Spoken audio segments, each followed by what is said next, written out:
오늘 말씀은 출애굽기 6장 1절로 8절 말씀입니다. 다 함께 봉독하시겠습니다. 여호와께서 모세에게 이르시되 이제 내가 바로에게 하는 일을 내가 보리라. 강한 손으로 말미암아 바로가 그들을 보내리라. 강한 손으로 말미암아 바로가 그들을 그의 땅에서 쫓아내리라. 하나님이 모세에게 말씀하여 이르시되 나는 여호와이니라. 내가 아브라함과 이삭과 야곱에게 전능의 하나님으로 나타났으나 나의 이름을 여호와로는 그들에게 알리지 아니하였고 가나안 땅 곧 그들이 거류하는 땅을 그들에게 주기로 그들과 언약하였더니 이제 애굽 사람이 종으로 삼은 이스라엘 자손의 신음소리를 내가 듣고 나의 언약을 기억하노라. 그러므로 이스라엘 자손들에게 말하기를 나는 여호와라. 내가 애굽 사람의 무거운 짐 밑에서 너희를 빼내며 그들의 노역에서 너희를 건지며 변팔과 여러 큰 심판들로서 너희를 속량하여 너희를 내 백성으로 삼고 나는 너희의 하나님이 되리니 나는 애굽 사람의 무거운 짐 밑에서 너희를 빼낸 너희의 하나님 여호와인 줄 너희가 알지라. 내가 아브라함과 이삭과 야곱에게 주기로 맹세한 땅으로 너희를 인도하고 그 땅을 너희에게 주어 기업을 삼게 하리라. 나는 여호와라 하셨다 하라. 아멘. 자, 오늘도 잘 오셨습니다. 특별히 이제 3월달 시작되는데 3월 1일 날은 저희가 영육간의 강건함을 같이 누리는 시간이죠. 그래서 좀 장소를 옮겨서 저희가 좀 만나야 돼요. 새벽에는 여기서 함께 월상 예배 한문기도회로 만나고 또 건강하기 위해서 10시에는 어디서 만나면 될까요? 안산에서 만나고 그리고 나서 저녁엔 또 어디서 만나면 됩니까? 교회에서. 그래서 그날 하루가 내가 1년의 영성과 지성과 육신을 한번 점검해 보는 시간이구나. 그렇게 하면서 한번 영과 육을 한번 잘 점검해 보시는 시간으로 삼으면 되겠습니다. 그 밖에도 여러 가지 광고들 나온 내용들 많죠. 하나하나 꼼꼼히 살펴보시면 되겠습니다. 자, 오늘 출애굽기 7번째 시간 야훼 그의 이름으로 맹세하다, 야훼 그의 이름으로 맹세하다라는 제목으로 말씀을 전합니다. 지금 우리나라뿐만 아니라 전 세계가 홍역을 치르고 있는 것이 가짜 뉴스입니다. 특별히 딥페이크 AI 기술로 발달로 이게 뭐가 진짜인지 가짜인지 잘 모를 만큼 무분별하게 또 무차별적으로 이 모든 것들이 유포되고 있어요. 근데 왜 이런 현상이 계속 확산될까? 한마디로 서로를 지탱하는 신뢰가 무너졌기 때문입니다. 서로를 지탱하는 신뢰가 있다면 그런 가짜 뉴스가 있어도 뭐 이거 아니야 이렇게 해야 되는데 한국 사회든 전 세계든 이 신뢰가 무너지니까 그냥 무슨 뉴스만 있으면 거기에 다 반응하게 되는 것이죠. 그럼 이 신뢰를 무너뜨린 그 토대, 우리는 말하는 그 근원이 무엇일까라고 한다면 오히려 사회를 하나로 묶어야 될 정치가 사회 분열을 조장했기 때문이다 이렇게 말할 수 있을 것입니다. 근데 그렇다면 정말 정치만 그렇습니까? 아니요. 종교가 사회 통합의 기능을 해야 되는 것이 종교의 본연의 사명이기도 한데 이것을 놓치고 잃어서 그렇다라는 것이죠. 비교 종교학을 좀 공부할 필요가 있어서 책을 검색하다가 미국의 사회학 교수예요. 필 주커만 교수가 썼던 종교 없는 삶이라는 책을 보았습니다. 책 제목이 종교 없는 삶이에요. 뭐 그럴 수 있겠다 하는데 부제가 저에게는 좀 충격적이었어요. 불안으로부터 나는 자유로워졌다. 그러니까 종교가 없는데 나는 불안함으로부터 자유로워졌다. 원래는 종교 때문에 그 불안이 오히려 사라지고 오히려 종교 때문에 자유로워지고 염려가 떠나갔다는 게 종교의 기능이잖아요. 제가 만약에 누군가가 당신 직업이 무엇입니까? 라고 한다면 저는 목사입니다. 그리고 만약에 어떤 종교란에 어떤 직업란에 종교란이 있으면 저는 종교인이라고 체크할 거 아니겠습니까? 근데 저에게는 그러니까 종교 없는 삶이 오히려 불안으로부터 자유로운 인생이다 라고 말한다면 이건 굉장히 충격적이죠. 이게 무슨 내용일까? 사실 찾아보지 않아도 뭐 보통 이런 내용이겠다라는 생각이 들었습니다. 첫 번째는 종교 기독교의 타락 때문이겠죠. 오히려 그 타락으로 인해서 더 많은 어려움들을 주는 것이다. 두 번째는 무엇입니까? 종교가 사회 통합의 기능을 하지 못한다. 그렇지 않겠습니까? 특별히 기독교를 보면 어찌 보면 지금 사회에서 사회 통합의 기능이 아니라 반사회적 집단, 이익 집단처럼 보입니다. 예를 들어서 보편적으로 지금 인권의 의식들이 높아져가는 상황이지 않습니까? 근데 기독교는 동성애 안 된다, 낙타 안 된다 그래요. 인권으로 뭐 이것을 사회 통념상 하나로 같이 뭉쳐야 되는데 기독교는 이것에 대해서 분명히 반대 의견을 얘기합니다. 그럼 그들이 볼 때 기독교는 통합의 기능을 유지하는 것이 아니라 오히려 반이익 집단으로 보일 수밖에 없는 것이죠. 오히려 퇴행적인 집단처럼 보인다 말입니다. 또 하나는 무엇일까요? SNS, 인터넷의 보급 아니겠습니까? 그전에는 종교의 순기능도 있고 역기능들이 있었을 때 내가 이 순기능에 쫓아가면서도 정말 내가 이 역기능 가운데서 나만 이런 생각을 할까? 나만 이런 어려움과 이런 의심을 할까라고 했을 때 인터넷과 SNS가 서로 연결되면서 종교로부터 서로 분리될 수 있는 용기를 주었다 말입니다. 그러니까 어느 순간 부인할 수 없는 현실이지만 종교가 사회 통합의 기능, 함께 묶는 기능들을 함께함에도 불구하고 이것을 다 잃어버리게 된 것이죠. 근데 제가 이 책을 보면서 이런 생각을 했어요. 정말 이 사회적인 현상으로 주목해서 그렇지 종교의 본질, 기독교의 진리 앞에 간다라고 하면 이런 이야기를 할 수는 없었을 것이다. 왜냐하면 기독교인들의 삶은요, 하나님과 나와 연결되기 시작하면서 나와 너의 연결을 위해서 추구하는 가치 있는 삶을 살기 때문입니다. 하나님과 내가 연결돼서 올바르게 그 진리 앞에 나아가는 사람은요, 다른 사람과 다른 사람을 분리하는 것이 아니라 하나 되게 하는데 앞장설 수밖에 없어요. 왜냐하면 이것이 진리이고 하나님의 말씀이기 때문입니다. 기뻐하는 자와 어떻게 하라고 했어요? 기뻐하라. 우는 자들과 어떻게 하라고 해서 함께 울라.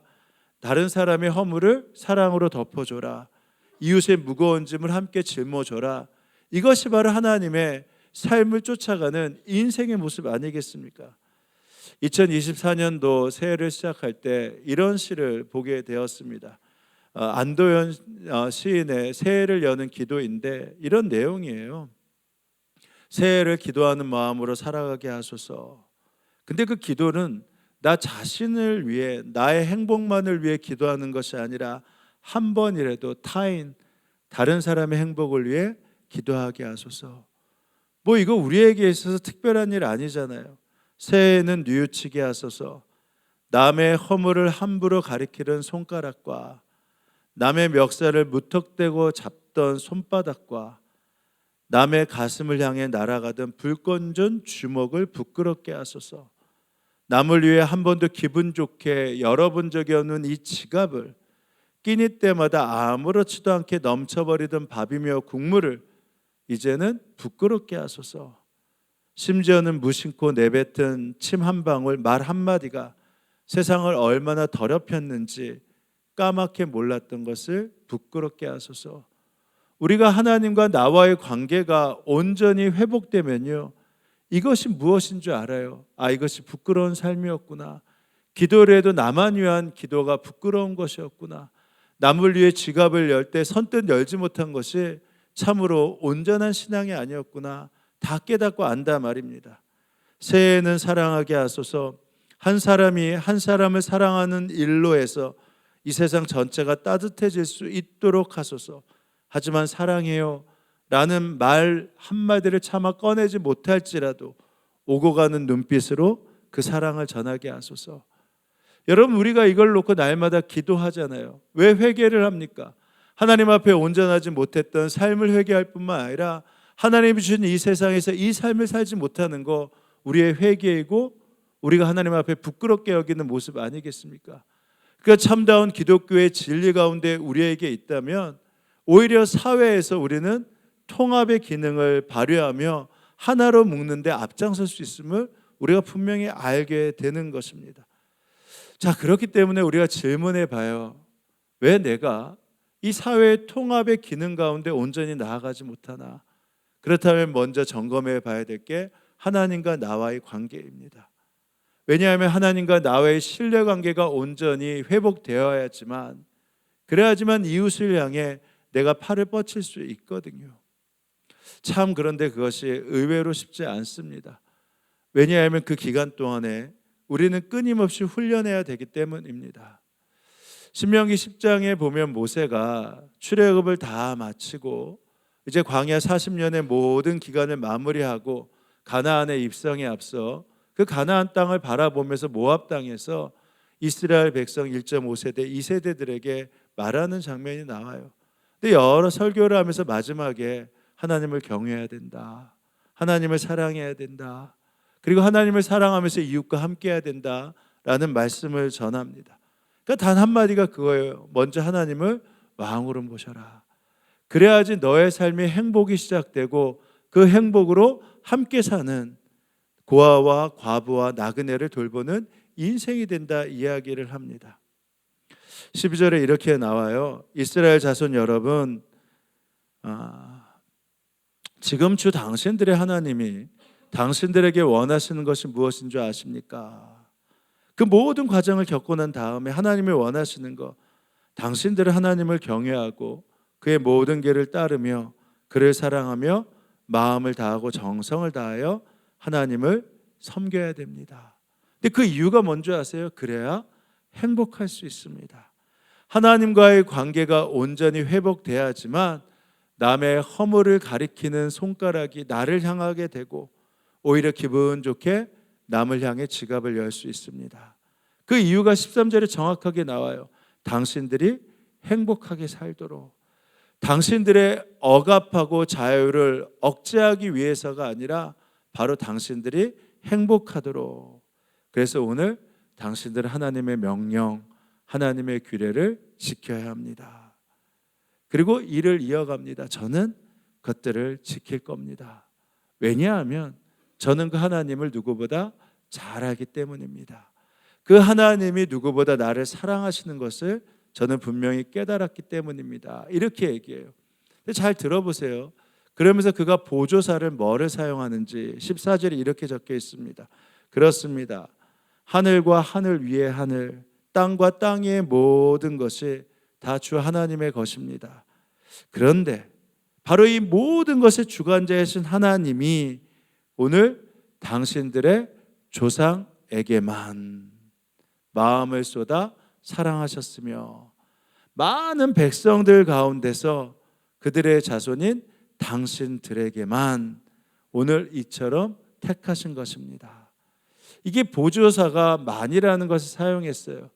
그러면 모세는 하나님이 자기 이스라엘만의 하나님이기 때문에 이렇게 썼을까요? 아니요. 지금 먼저 전언을 하잖아요. 하늘 위의 하나님이고 온 우주의 하나님이기 때문에 하나님은 모두의 하나님이고 모두를 사랑하신다는 것을 압니다. 근데 그가 유독 이 모든 과정을 마치고 하나님은 우리 조상들만, 그리고 하나님은 나만, 하나님은 여러분들만 사랑하셨습니다라고 말했던 까닭이 무엇이겠습니까? 나는 압니다.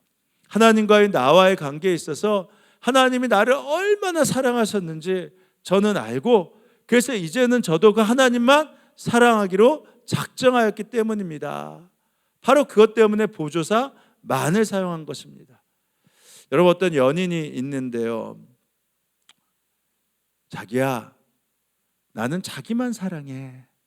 자기야, 나는 이 세상에서 자기가 제일 이뻐 라고 말을 한다고 하면 정말 그 사람만 사랑한다는 것이 맞습니까? 객관적으로 아니요. 사랑의 대상이 굉장히 많잖아요. 그리고 추와 미의 객관적인 기준이 본다라고 하면 자기가 이 세상에서 제일 이뻐하는 게 객관적일 수 있습니까? 아니잖아요. 그렇지만 나는 이 세상에서 자기만 사랑해.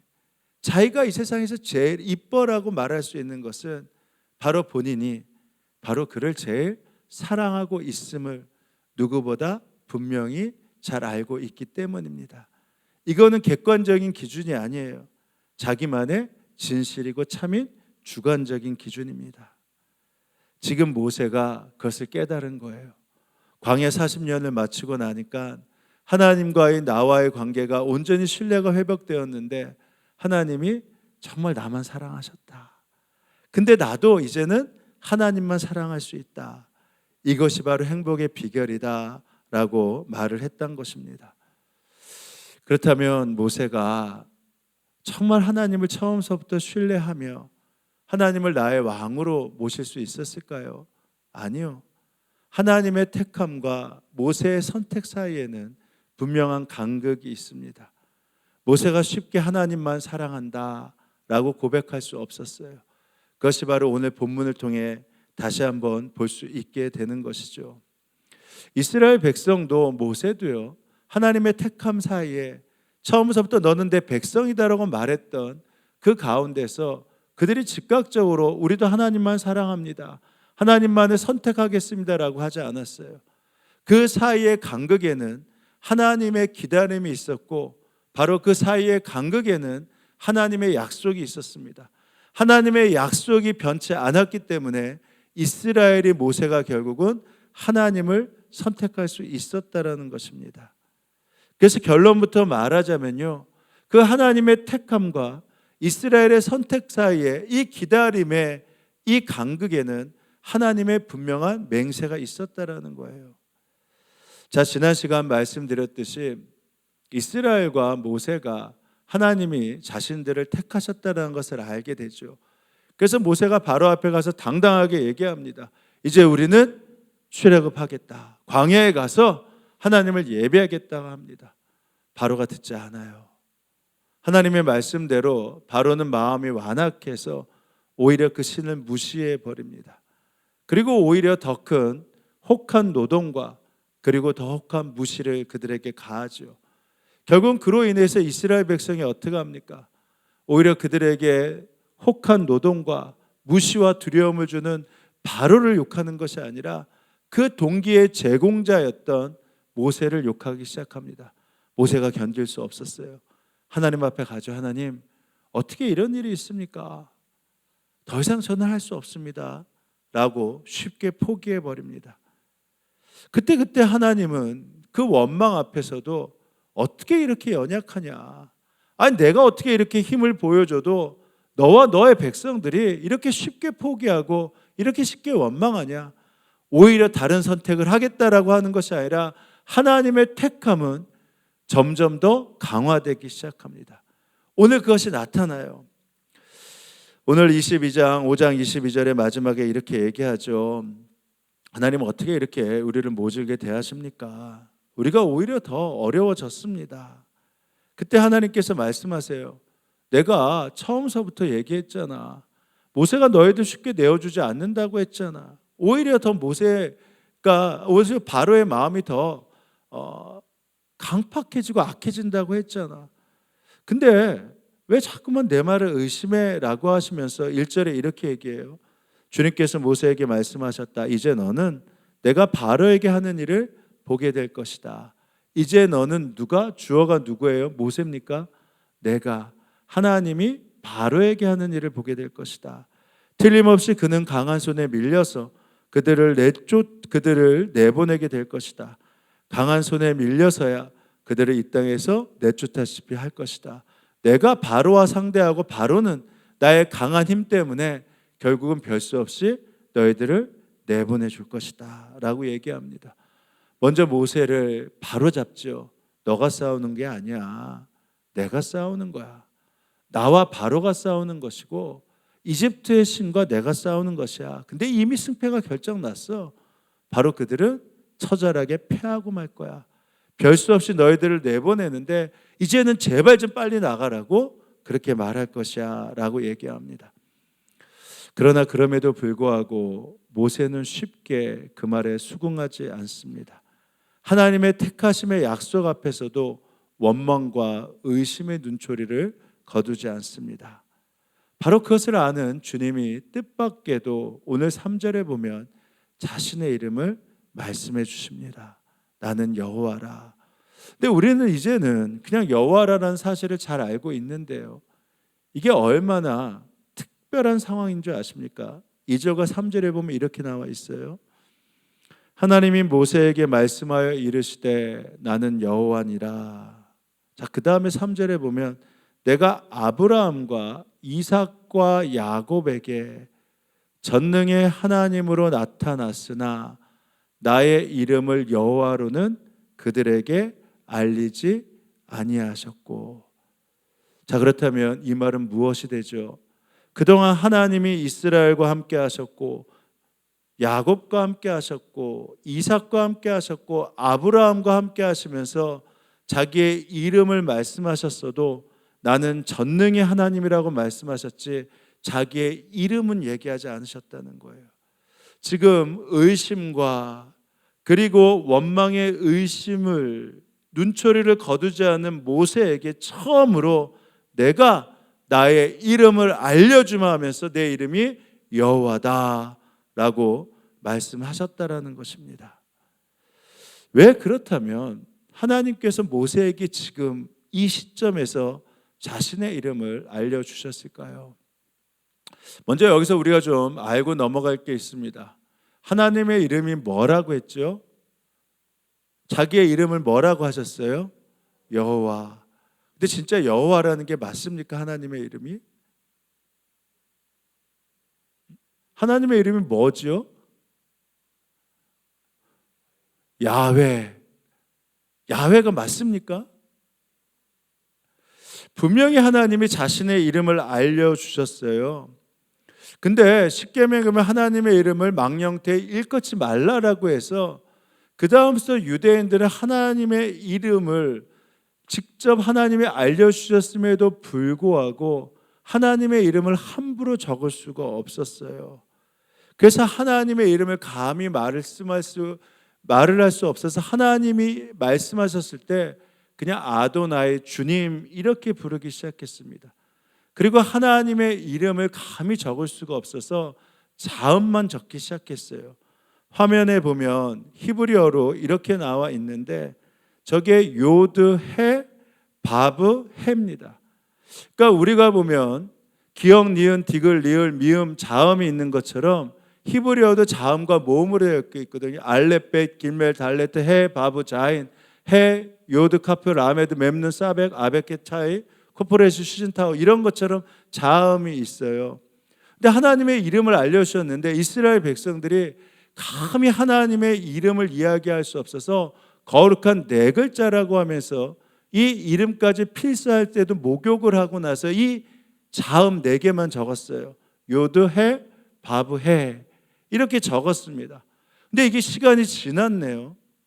시간이 지나면서 감히 하나님의 이름을 이야기하지 못하고 오 주님 주님 그랬는데 나중에 누군가가 물어본 거예요. 세대가 지나서 하나님의 이름이 하나님이 알려주셨는데 이름이 뭐예요? 요드해 바브해야. 아니 그게 아니라 진짜 하나님의 이름이 뭐예요? 거기에 모음이 있을 거 아니에요? 라고 하는데 시간이 지나서 글쎄 이제 기원전이 지나가고 기원전 13세기 12세기 10세기가 되면서 유대인들이 하나님의 이름을 그냥 아도나이라고 하니까 그 이름이 잊혀지기 시작했어요.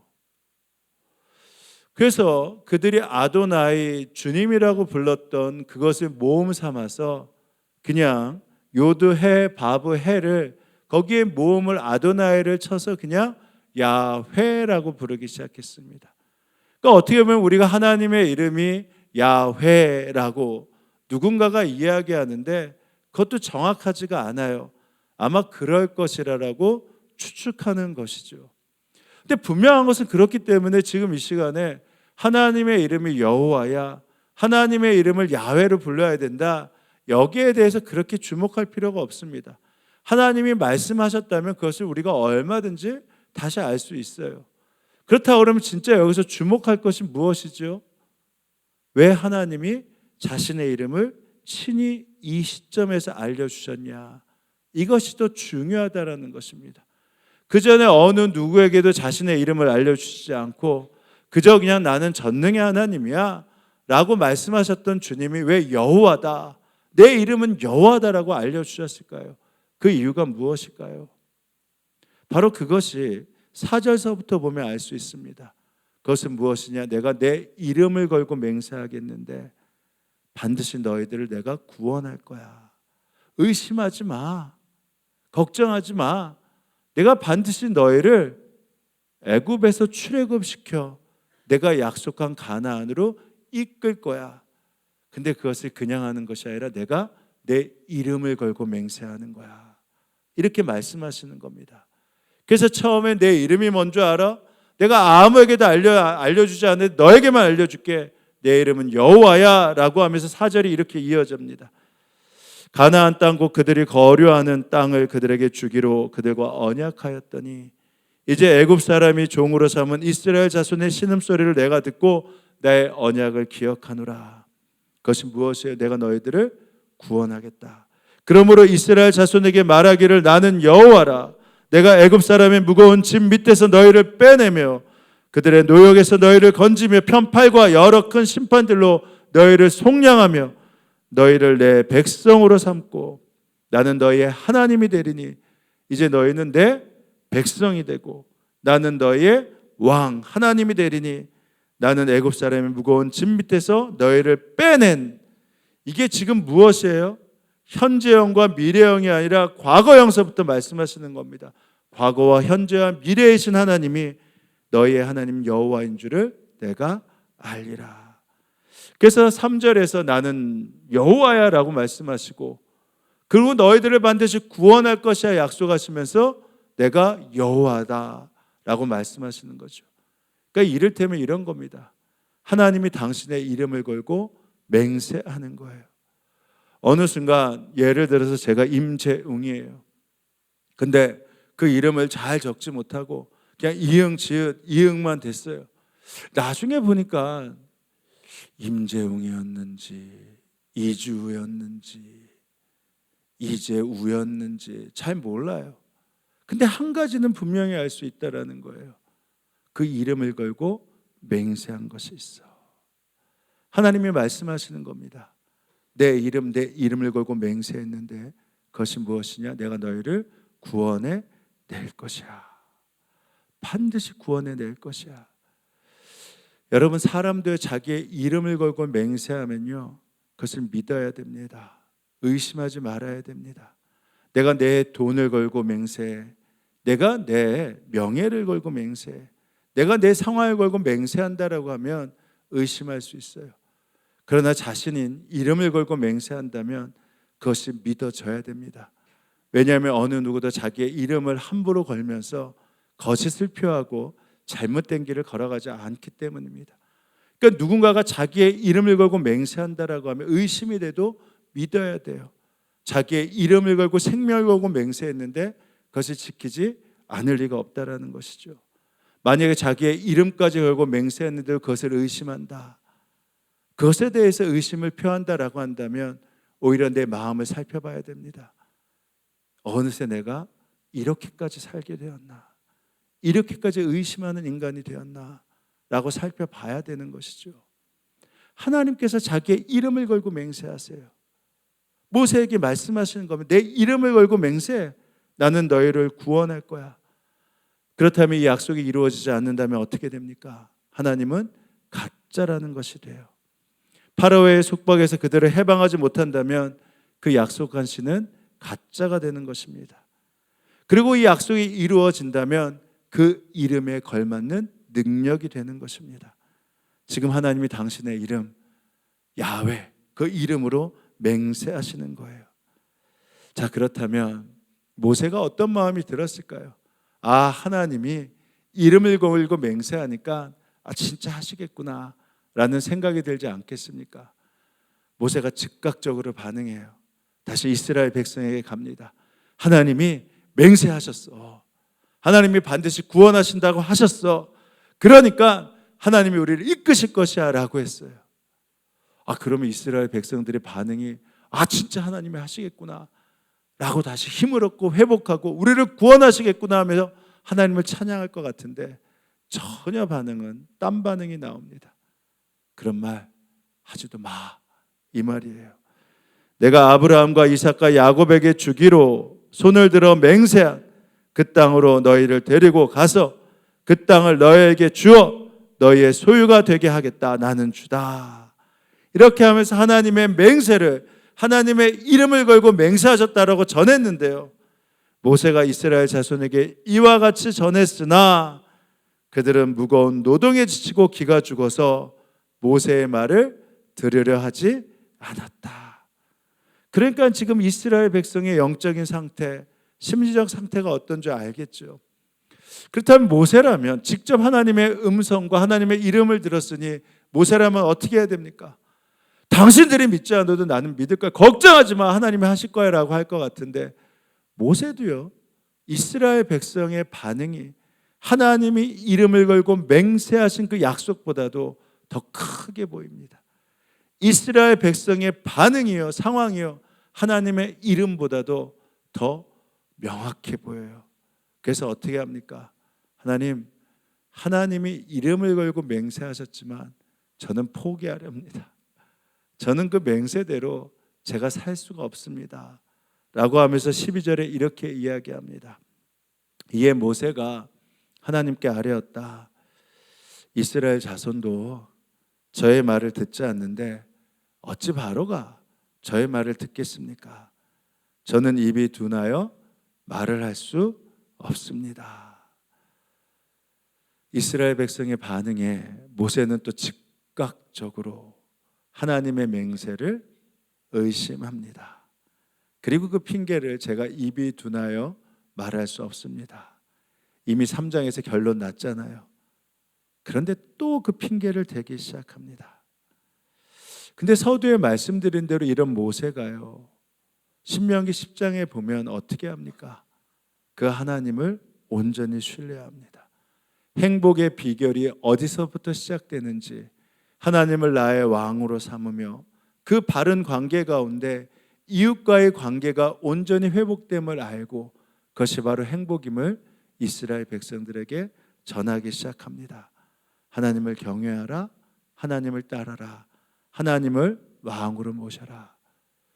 그렇다면 우리가 다시 한번 질문해 봐야죠. 하나님의 이 택함과 모세의 이 선택 사이에 그 기다림은 누구의 목이었냐라는 것입니다. 바로 하나님의 목이었다라는 거예요. 사람의 기다림이 아니라 바로 하나님의 목이었다라는 것입니다. 왜 하나님이 기다리실 수가 있었죠? 하나님이 맹세하셨으니까. 자기의 이름으로 맹세하셨기 때문에 하나님은 이미 택하신 이스라엘이 자신을 선택할 때까지, 왕으로 선택할 때까지 기다리실 수 있었어요. 그리고 하나님의 맹세의 약속이, 구원이 이루어졌기 때문에 이스라엘은, 모세는 결국 하나님을 선택할 수 있었습니다. 왜? 야훼, 그분은 진짜 구원자이시니까. 여러분, 왜 우리가 복음을 전해야 되죠? 여러분 가운데 우리가 3월 31일 날도 서울 연회에서 이제 전도 축제를 하자고 합니다. 여러분의 이름이 생각나는 분들을 왜 적어내지 못하십니까? 100명이 있으면 100명을 적어내셔야죠. 그분을 하나님이 택하신 분이라고 믿으셔야 되지 않습니까? 인도되어서 이곳에 나오지 못한다 하더라도 만약에 그분의 택하심 가운데 그분이 주님을 선택하기로 작정하셨다면 그분을 모시고 그분과 함께 가까운 교회에 가서 하나님의 구원을 알리시면 됩니다. 여러분, 정말 여러분이 하나님이 택하신 사람의 그들이 보이지 않습니까?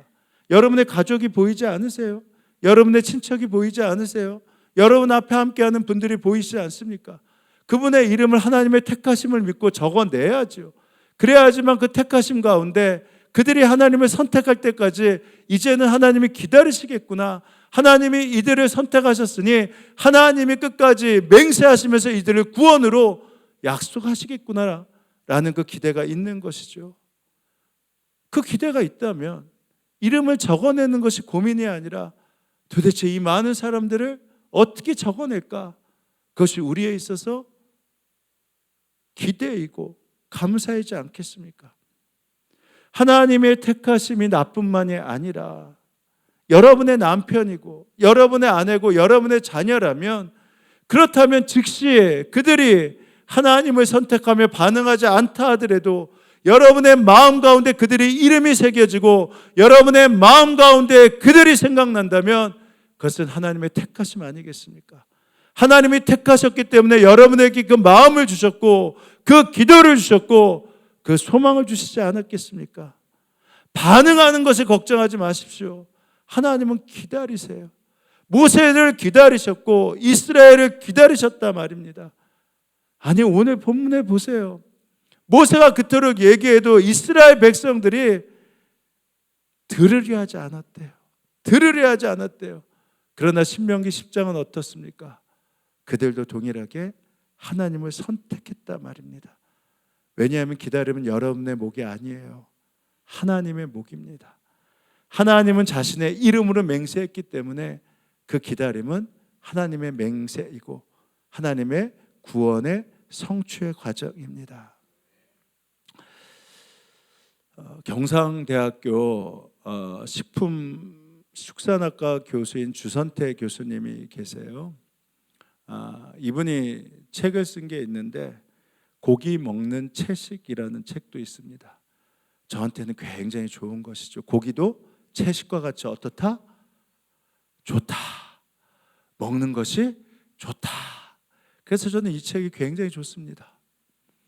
근데 이분이 예수를 믿게 되었거든요. 근데 그 과정을 글로 썼는데 이분이 유학 가기 전까지는 예수를 믿지 않았어요. 어머니가 아주 독실한 무속신앙을 갖고 계셨습니다. 칠성님을 섬기고 점쟁이를 찾아가서 구슬을 하셨던 분이세요. 죽기 전에 이 아들에게 유언을 남겼습니다. 3가지였어요. 첫째, 유언, 정치하지 마라. 둘째는 왜 그런지 모르겠는데 개고기 먹지 마라. 셋째가 뭐냐면 예수 믿지 마라. 이게 유언이었습니다.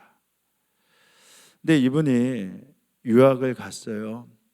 유학을 미국에 갔는데 미국에 가서 공부하다가 이 퍼블릭 골프장이니까 주말에 골프하는 것을 배웠습니다. 너무 신나는 거예요.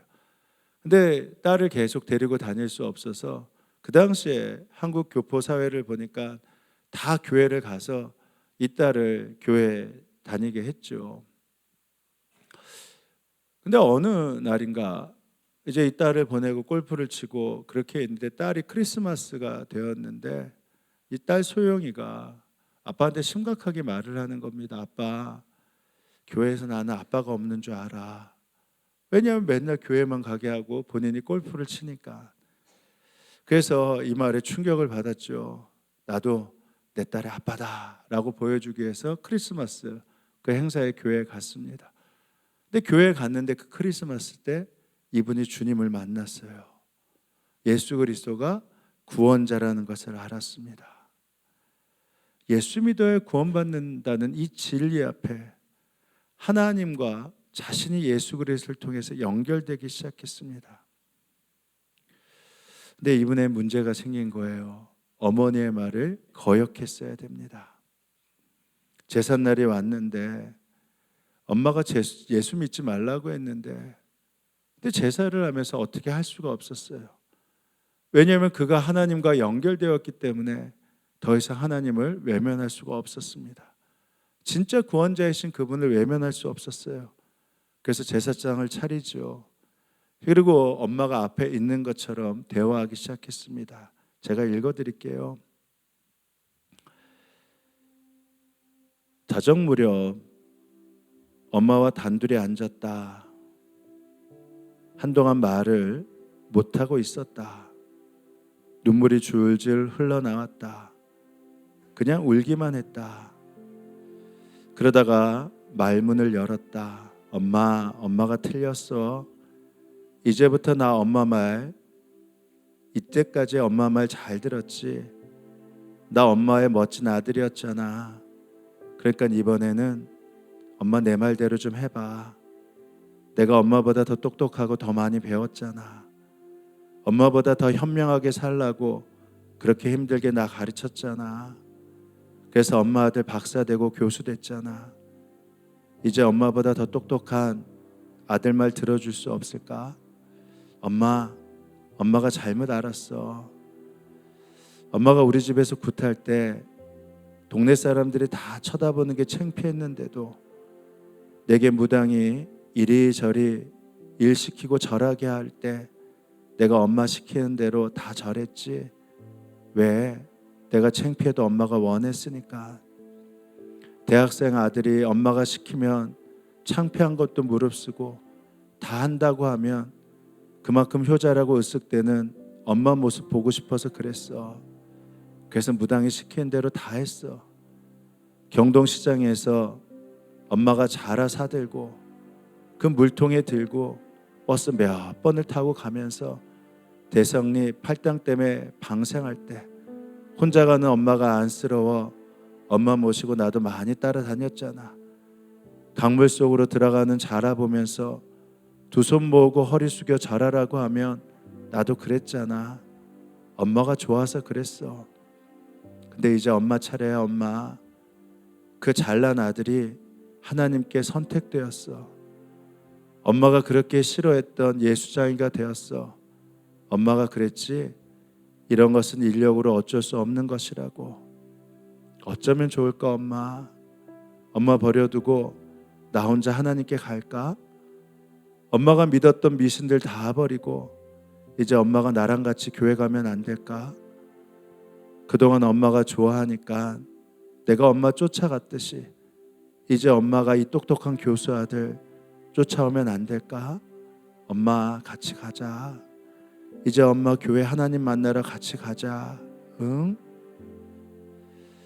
이미 돌아가셔서 어디 가신 줄 알지만 피를 토하는 심정으로 그 제사상 앞에서 엄마에게 고백한 겁니다. 엄마의 말씀을 거역할 수 없지만 근데 하나님의 선택을 받은 이 본인이 이제 나도 하나님을 선택하셨다. 그 구원의 길에 내가 들어섰다라는 것을 거부할 수 없어. 이제 내가 엄마 말을 어기고 하나님을 선택했어. 하나님이 나의 왕이고 구원자다. 이렇게 고백했던 것이죠. 그러면 그때까지 우리 하나님은 뭐 하셨습니까? 하나님의 택함과 이 주교수님의 선택 사이에 그 기다림은 하나님의 목이었습니다. 왜? 당신의 이름으로 맹세하셨으니까. 이제 말씀을 마칩니다. 여러분 가운데 이제 신명기 10장의 모습처럼 하나님을 정말 선택하셔서 하나님과 나와의 관계가 분명히 신뢰 가운데 온전히 사로잡혀 하나님을 나의 왕으로 모실 뿐만 아니라 세상을 하나 되게 하는데 앞장서는 여러분도 계실 것입니다. 근데 그 믿음의 근원이 여러분이라고 생각하지 마세요. 그 믿음의 근원은 여러분이 아니라 하나님이셨습니다.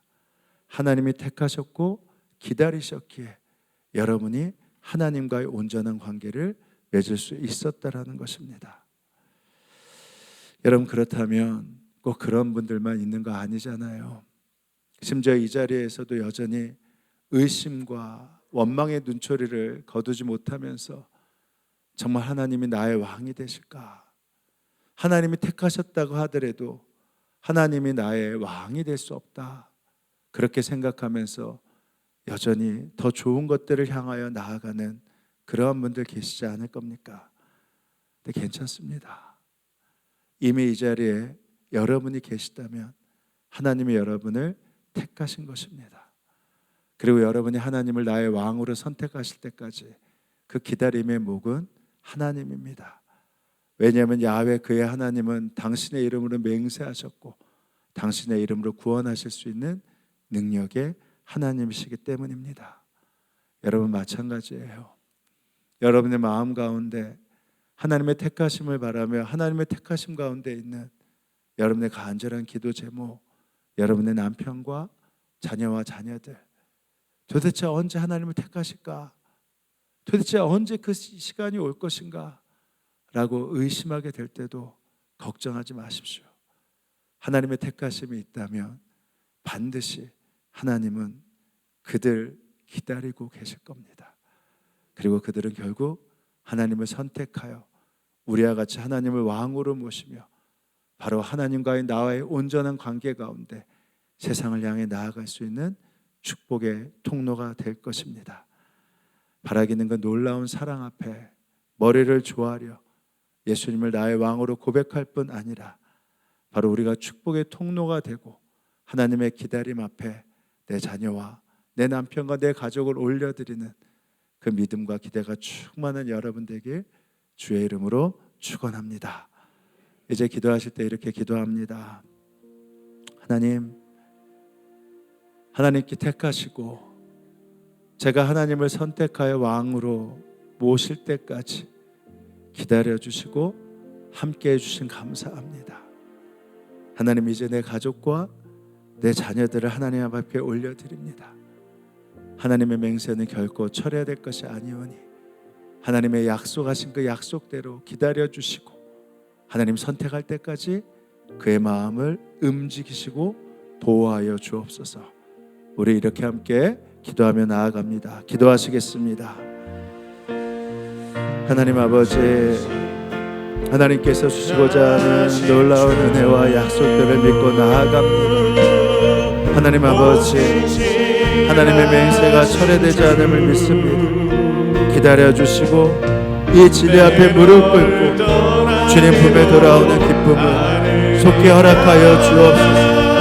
우리가 주님 머리를 조아려 하나님을 왕으로 고백할 뿐만 아니라 예수 앞에 나오는 택감의 통로가 되게 하시고 주님 그 약속의 은혜가 주님 내 가족과 내 자녀와 함께하는 자들에게 임하게 하셔서 주님 그들을 진리 앞에 무릎 꿇고 주님 품에 돌아오는 기쁨을 속히 허락하여 주옵소서.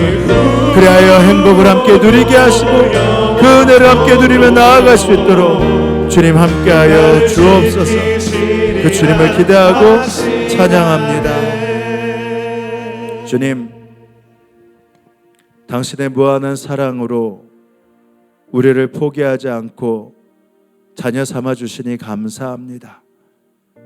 우리가 은혜를 잊고 감사를 잊고 확신을 잊어도 당신의 이름으로 맹세한 그 약속을 지키시며 은총과 사랑을 거두시지 않고 끝까지 기다려 주시니 참으로 감사합니다. 주님이 행복 가운데 이미 주님이 택하신 우리의 가족을 주님 앞에 올려드렸습니다. 우리의 자녀를 주님 앞에 올려드렸습니다.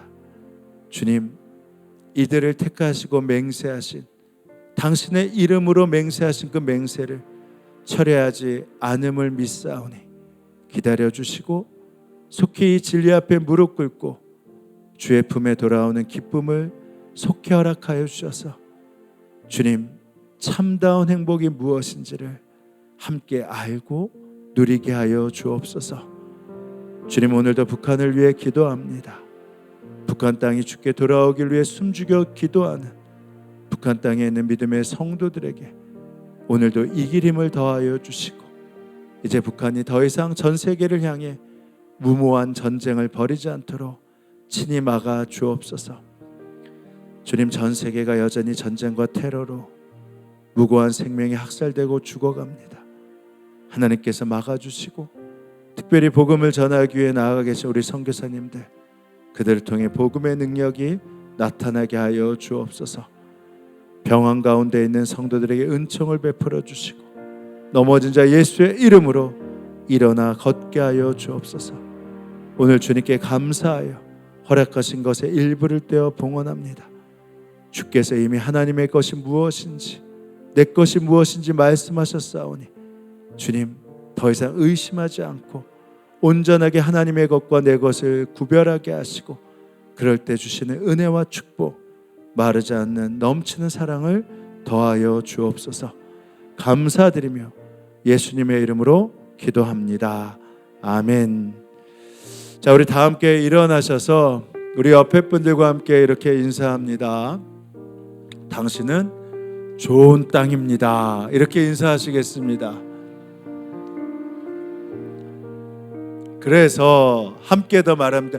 그래서 당신은 30배, 60배, 100배의 결실을 맺을 것입니다. 아멘. 우리가 하나님 믿고 신뢰하며 찬양합니다.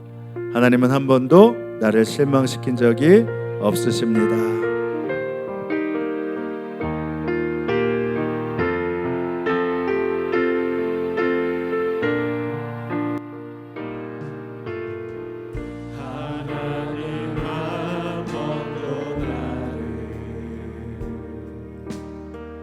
실망시킨 적 없으시고 언제나 공평과 은혜로 나를 지키셨네. 지나온 모든 세월들 지나온 모든 세월들 돌아보아도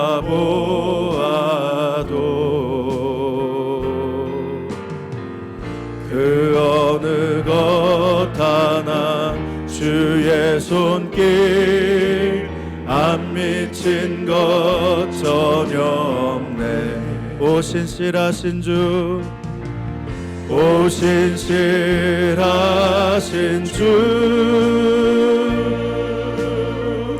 오 신실하신 주, 내 너를 떠나지도 않으리라. 내 너를 버리지도 않으리라. 약속하셨던 주님, 그 약속을 지키사 이후로도 영원토록 나를 지키시리라 확신하네. 이후로도 영원토록, 이후로도 영원토록 나를 지키시리라 확신하네. 아멘. 지금은 성부, 성자, 성령 삼위일체 하나님의 은혜와 사랑이 이 예배에 함께한 성도들 머리머리 가운데, 그 놀라운 사랑 가운데 함께할 가정과 일터 가운데 지금으로부터 영원히 함께하옵시기를 간절히 축원하옵나이다. 아멘.